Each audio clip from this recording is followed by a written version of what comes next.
Bienvenidos una vez más a este su espacio Análisis Bíblico, comprometidos con la verdad. Casi siempre que hago la introducción para comenzar el estudio bíblico, digo que esto está dirigido a nuevos creyentes o gente que se está acercando al estudio bíblico, a la lectura de la palabra, amigos de la Biblia. Y en esta oportunidad quiero hablar sobre qué es el sacrificio perfecto o por qué Jesucristo es el sacrificio perfecto. Porque es que muchas veces oigo cosas que no se compadecen con la Biblia. Pienso que es lo que dice Pablo, que esas huecas sutilezas, esas vanas filosofías humanas tratan de explicar cosas que están en la Biblia según justamente el conocimiento humano, pero no según el conocimiento de Cristo. Y por ello, pues, quiero hablar hoy, vuelvo a repetir, sobre el sacrificio perfecto de nuestro Señor Jesucristo. Para ello, vamos a ir al Evangelio de Mateo, en el capítulo 1, versículo 18 al 20, que dice de la siguiente manera. El nacimiento de Cristo fue así. Estando desposado María, su madre, con José, antes que se juntasen, se halló que había concebido del Espíritu Santo. José, su marido, como era justo, y no quería infamarla, quiso dejarla secretamente. Y pensando él en esto, he aquí un ángel del Señor le apareció en sueños y le dijo: José, hijo de David, no temas recibir a María, tu mujer, porque lo que en ella es engendrado del Espíritu Santo es. Y el versículo 25 nos dice: no la conoció, hablando de José, no la conoció hasta que dio a luz a su hijo primogénito y le puso por nombre Jesús. Debemos saber que el Evangelio de Mateo, como destinatarios originales, fue escrito para los judíos con el propósito de demostrar que Jesús es el Mesías esperado por el pueblo judío. De allí que lo primero que vemos es la genealogía de Jesucristo, esa larga lista que está allí en Mateo capítulo 1, versículo 1 en adelante. Acto seguido, después de describir la genealogía de Jesucristo, muy importante para los judíos porque les está demostrando que, según esa genealogía, Jesús es el Mesías esperado. Acto seguido, describe el nacimiento de Jesucristo. Y lo que la Biblia dice es que en su concepción no intervino la mano del hombre. Lo vemos en la expresión antes que se juntasen. Es decir, antes de tener relaciones sexuales con José, María se halló que había concebido del Espíritu Santo.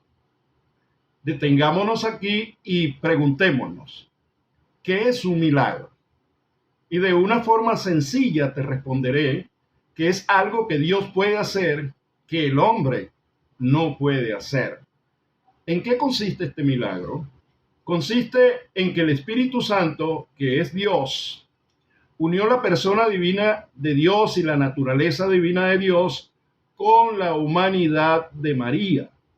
De esta manera se realizó la encarnación, uniéndose lo divino con lo humano. Lo que en ella es, dice la palabra en el versículo 20, nacido del Espíritu Santo es. Lo que en ella es engendrado. La palabra engendrado, siempre que usted la vea en la Biblia, quiere decir nacido de. Entonces, es nacido del Espíritu Santo de Dios. Ahora bien, si consideramos lo que dice Hebreos 9:22 en su parte B, a saber, y sin derramamiento de sangre no se hace remisión, refiriéndose al pecado, y vemos en el mismo Hebreos capítulo 9, versículo 24, porque no entró Cristo en el santuario hecho de manos, figura del verdadero, sino en el cielo mismo, para presentarse ahora por nosotros delante de Dios. Si consideramos estos dos versículos, lo primero que nos dice el requisito: sin derramamiento de sangre no hay remisión de pecado. Es decir, tiene que haber un sacrificio donde la sangre sea derramada. Luego nos dice el versículo 24, porque no entró Cristo en el santuario hecho de manos, figura del verdadero.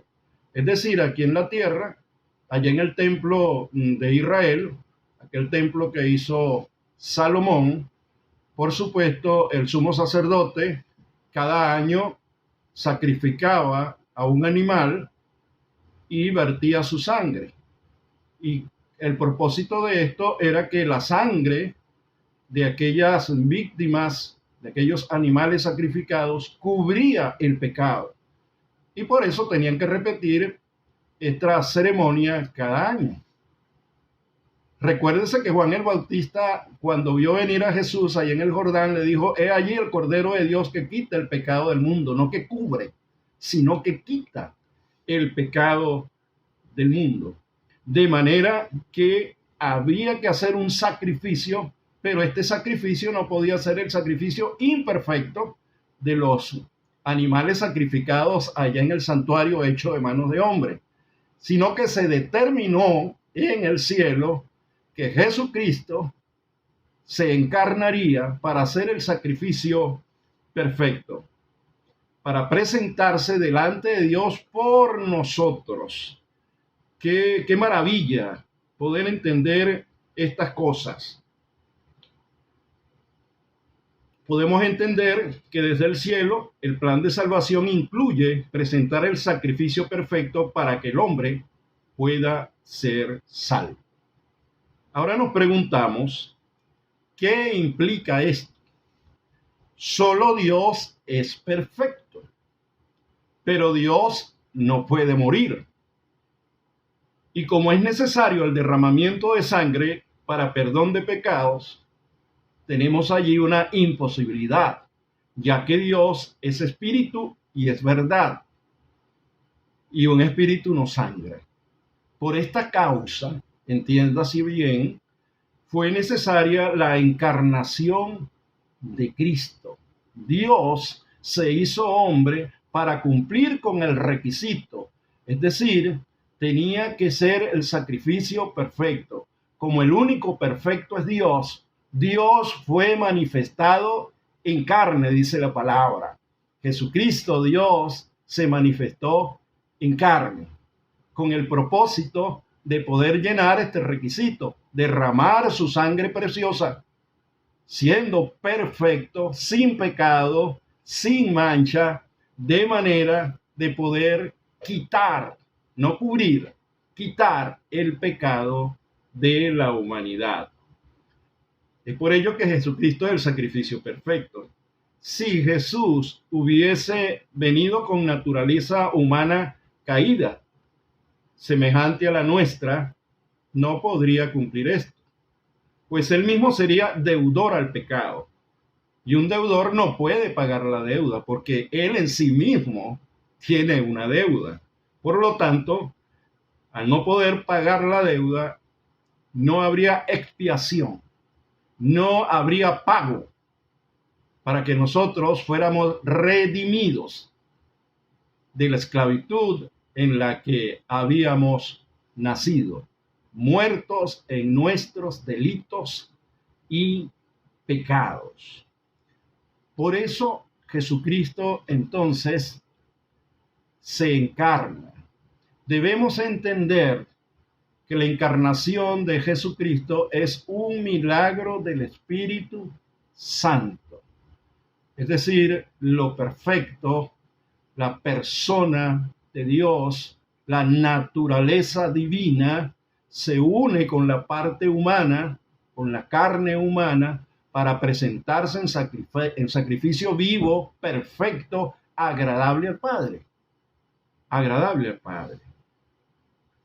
En Hebreos capítulo 2, versículo 14, nos dice: así que, por cuanto los hijos participaron de la carne y sangre, él también, Jesús, participó de lo mismo, para destruir por medio de la muerte al que tenía el imperio de la muerte, esto es, al diablo. Y en Mateo 20, 19 y 20, Jesús le dice a sus discípulos que el Hijo del Hombre sería entregado, condenado a muerte, mas al tercer día resucitaría. En esta expresión, el Hijo del Hombre, lo que está expresando Jesús es su humanidad. En su humanidad caería todo el pecado del mundo, se derramaría toda la ira de Dios, la ira que debía ser derramada sobre toda la humanidad. Pero como en su naturaleza y en su persona divina no había pecado, podía presentarse para quitar el pecado de todos nosotros. Si Jesucristo hubiese venido con naturaleza caída, como dicen muchos, dicen, bueno, pero es que Jesucristo nació de una mujer y María, por muy perfecta que fuese una mujer pecadora. Ciertamente, pues todos nacemos con una naturaleza caída, pero Jesucristo no llevaba la naturaleza caída de María, llevaba su carne. Y de Dios, porque Él es Dios con nosotros, Emmanuel, de Dios tenía o tiene su parte divina, 100% Dios, 100% hombre. Por lo tanto, no era deudor al pecado. En Hebreos capítulo 20, versículo 19, y dice, pues, Jesús le dice a sus discípulos que el Hijo del Hombre será entregado, condenado a muerte, mas al tercer día resucitará. La Biblia también nos dice que Jesucristo dice, ustedes no me quitan la vida. ¿Qué quiere decir Jesucristo con esa expresión? Dios no puede morir. Ustedes no me quitan la vida. Por supuesto, Dios no puede morir. Pero al tercer día, la señal de Jonás, pero al tercer día, yo la vuelvo a tomar. Dígame usted cómo puede matar usted a la vida. Jesucristo es la vida. Tú no puedes matar a la vida. Por eso Él dice, yo pongo mi vida por ustedes, yo la ofrendo. Pero al tercer día, después que se cumpla la señal de Jonás, que tuvo 3 días y 3 noches en el vientre del pez, bueno, yo la vuelvo a tomar. Es decir, resucitaré. ¿Y cuál es la importancia de esta resurrección? Que solo Dios puede derrotar a la muerte. Si Jesucristo no hubiese resucitado, si Jesucristo hubiese venido con una naturaleza caída, le hubiese sido imposible resucitar y tener victoria sobre la muerte y sobre el pecado. De manera que la expresión el Hijo del Hombre se refiere a la humanidad de Cristo para condenar en su cuerpo humano el pecado de la humanidad. Él dijo, ustedes no me quitan la vida, yo la pongo por ustedes y al tercer día la vuelvo a tomar. Se refería a la resurrección, demostrando que Él es Dios con nosotros. Emmanuel, como lo dijo el libro de Isaías. Muchas personas piensan que si Cristo se encarnó con una naturaleza no caída, le fue fácil vencer el pecado y nada más alejado de la realidad bíblica, ya que en Hebreos 2:18 la Biblia nos revela lo siguiente. Revela que la tentación puesta delante de Cristo le causó sufrimiento, así lo dice literalmente, textualmente, que no le fue fácil ni sencillo, pues en cuanto él mismo padeció siendo tentado, es poderoso para socorrer a los que somos tentados. En Hebreos capítulo 4, versículo 15, en su parte C, dice, sino que fue tentado en todo, conforme a nuestra semejanza. Y allí tenemos que hacer otra pregunta. en qué somos semejantes a Cristo. ¿Cuál es esa semejanza? E indudablemente somos semejantes a Cristo en nuestra humanidad. Tuvo un cuerpo de carne y hueso semejante al nuestro, pero su esencia, su naturaleza, no era una naturaleza caída, igual que la de nosotros. Entonces muchos dicen, bueno, pero si Jesucristo vino sin una naturaleza caída, ¿qué ciencia tenía que Satanás lo tentara? Y te voy a decir algo. ¿Para qué se prueban las cosas? Las cosas son probadas para certificar que realmente sirven para el propósito con la cual han sido hechas. En el caso de la medicina, que es lo que yo más conozco, se hacen experimentos con medicina y es lo que se llama un estudio doble ciego. El paciente no sabe lo que le están dando y el médico tampoco sabe lo que está dando. Y posteriormente se hacen los resultados para ver si esa medicina puede ser aprobada porque verdaderamente hace o sirve para la cual fue creada.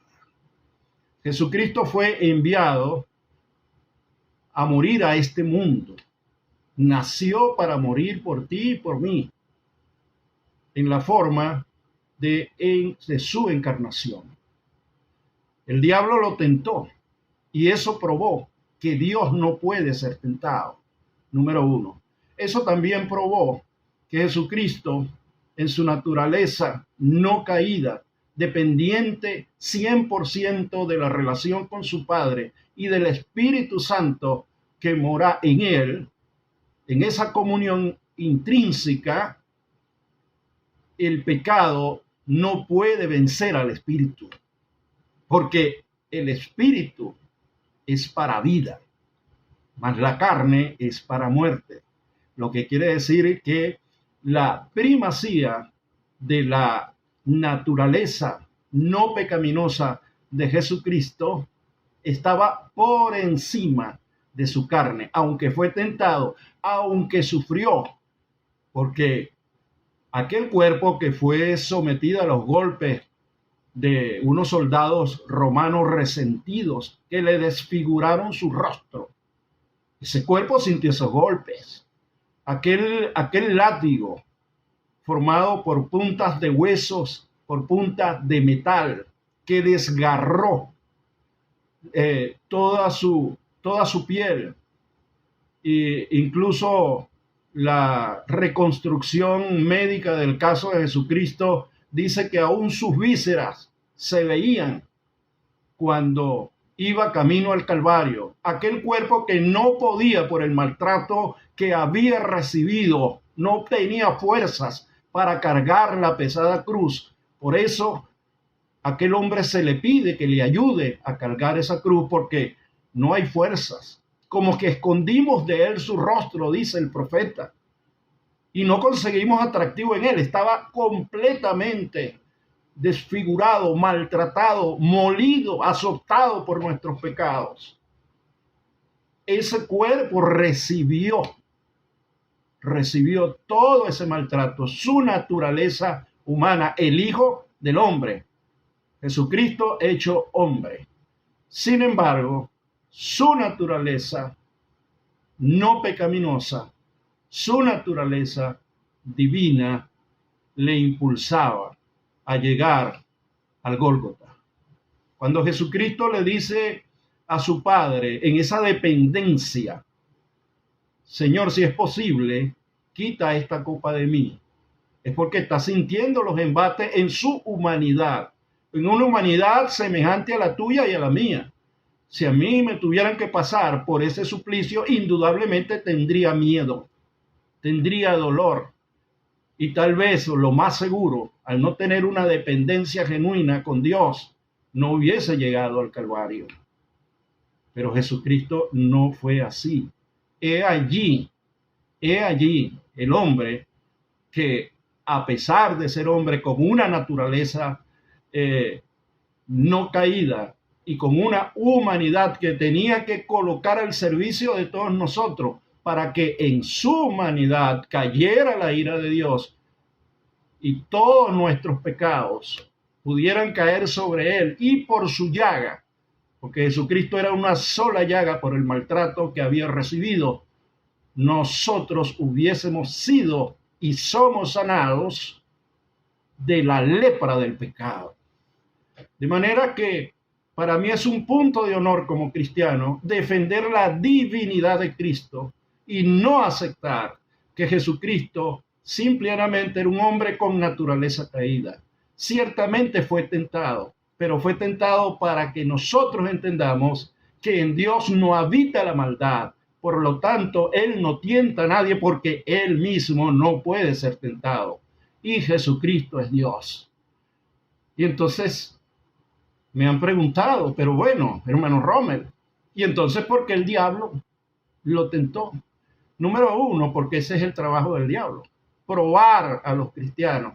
Y así como Jesucristo, semejante a mi naturaleza humana, vino a este mundo a morir por mí, tenía que ser probado por el que prueba a los hermanos, por el tentador.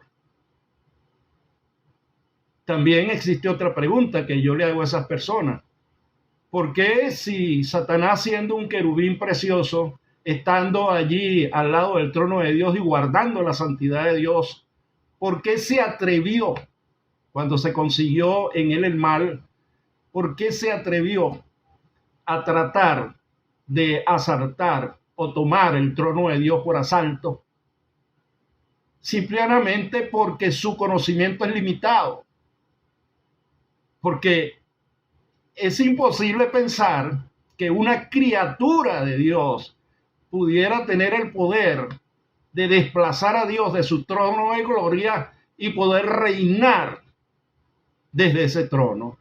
Sin embargo, él lo intentó, lo cual indica que él no es omnisciente, sino que su inteligencia es limitada. Es limitada. De esta manera, Jesucristo marchó hacia el Calvario, 100% hombre, 100% Dios. La otra pregunta que podemos hacer, ¿dónde radica el pecado?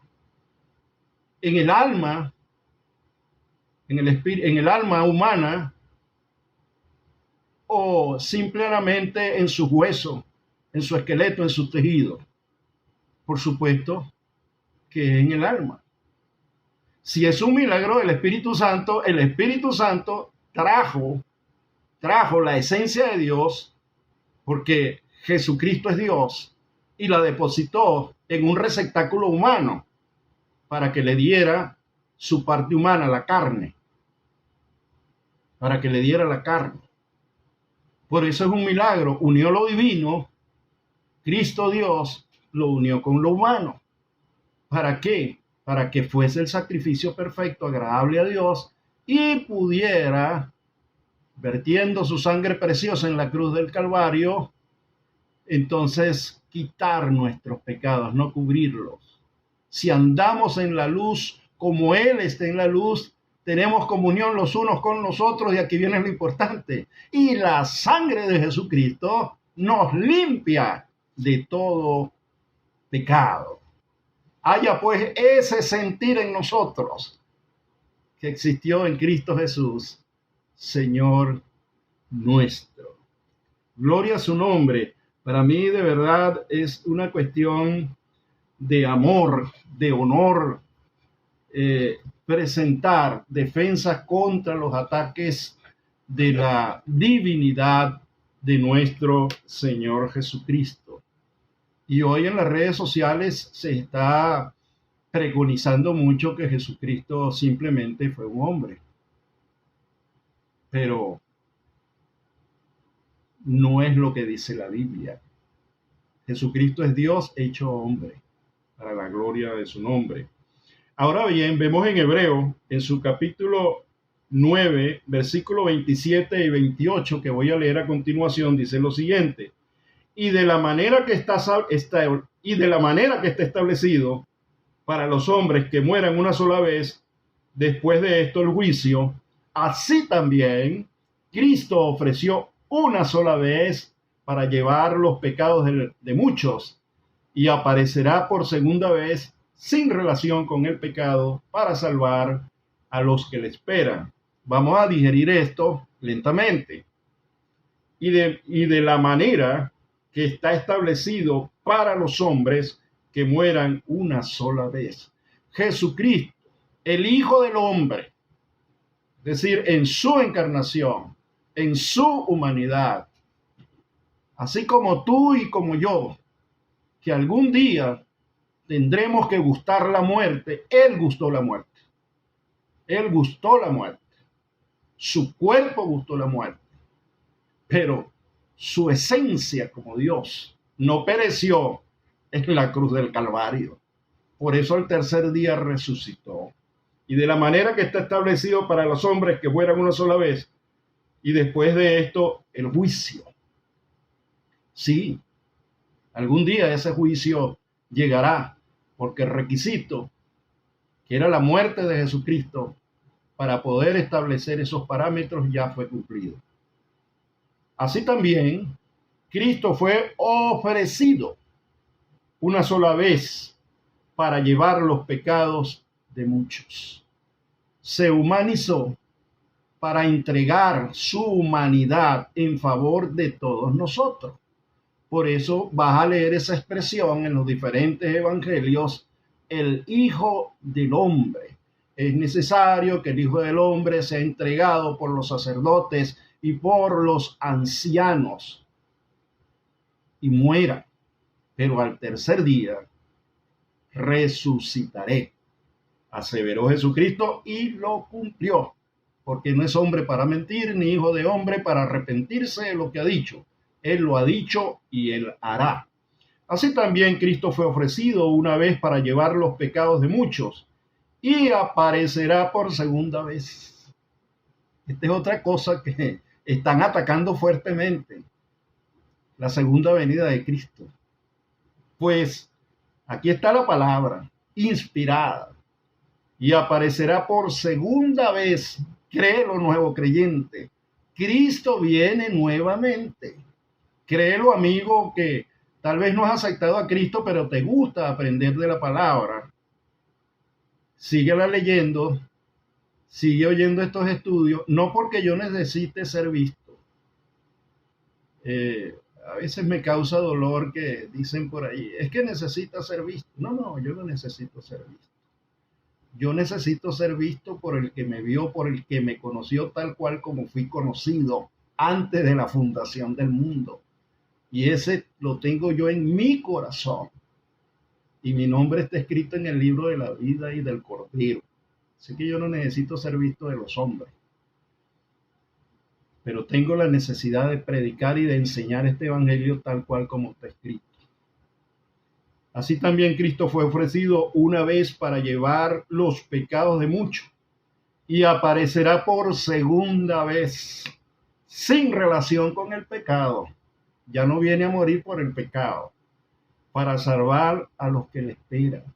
Cristo viene ahora para establecer literalmente su reino de gloria. De manera que hay una promesa que aquellos que hemos aceptado a Jesucristo como nuestro único y suficiente Salvador personal, para que todo aquel que en Él cree, tiempo presente, no se pierda, mas tenga vida eterna. Hay una promesa que reinaremos con Él en su reino. Él es el Rey de Reyes y Señor de Señores. Por eso el Padre Nuestro, esa oración que llamamos el Padre Nuestro, dice, vénganos tu reino y hágase tu voluntad, así en la tierra como en el cielo. Y la voluntad de Dios Padre es que Cristo reine, porque Él es el Rey de Reyes y Señor de Señores, y para eso debe tener un reino literal y debe sentarse en el trono literal de Jerusalén. Aleluya. El primogénito. Y esa palabra que implica tanto, porque el primogénito no solamente es el hijo mayor, el primogénito es el heredero de todos los bienes de su Padre. Y su Padre es el dueño de toda la creación. Y su primogénito, que es Jesucristo, es el heredero de ese reino. Y tú y yo, si hemos recibido a Cristo, somos los coherederos. ¡Qué belleza de palabra! Reinaremos con Él por la eternidad, no por unos segundos, ni por unos minutos, ni por unos años, por la eternidad, con un cuerpo perfecto, sin enfermedades, sin muerte, donde no habrá llanto ni dolor, porque todas esas cosas han pasado. De manera que yo te insto, querido amigo, querido hermano que recién comienzas, que abraces la palabra de Dios, que entiendas que negar la divinidad de Cristo es negarnos la salvación, porque si nosotros negamos la divinidad de Cristo, entonces de esa manera quien murió en el Calvario fue simple y llanamente un hombre, quien entregó su vida fue un hombre igual que tú y que yo, y él no puede ser la propiciación por mucho. Debemos entender que murió allí Dios. Dios se presentó en sacrificio vivo en esa cruz para que tú y yo seamos lavados por su sangre preciosa y nuestro nombre permanezca escrito en el libro de la vida. Me preguntaba una hermana, hermano Rommel, ya una hermana bautizada, yo realmente no sabía si yo estaba escrita en el libro de la vida. Y le dije, desde el mismo momento que aceptaste a Jesucristo con un arrepentimiento genuino para con Dios y con la fe puesta en Jesucristo, que es nuestro Salvador, tu nombre aparece escrito en el libro de la vida. Esa es la bendición que tienes. Simplemente cuando aceptaste a Jesucristo como tu único y suficiente Salvador personal. De allí, pues, el esfuerzo que todos los cristianos en todo el mundo y en todas las épocas hacemos para que venga el reino de nuestro Señor y para que muchos hermanos nuestros nos acompañen en ese reino. Cristo es el sacrificio perfecto. Cristo es Dios encarnado. Cristo es la resurrección y la vida. Y es nuestra esperanza que nunca muere. La esperanza imperecedera de los siglos. Cristo viene por nosotros. Hasta aquí lo que Dios me ha dado. Dios te bendiga. Dios te guarde.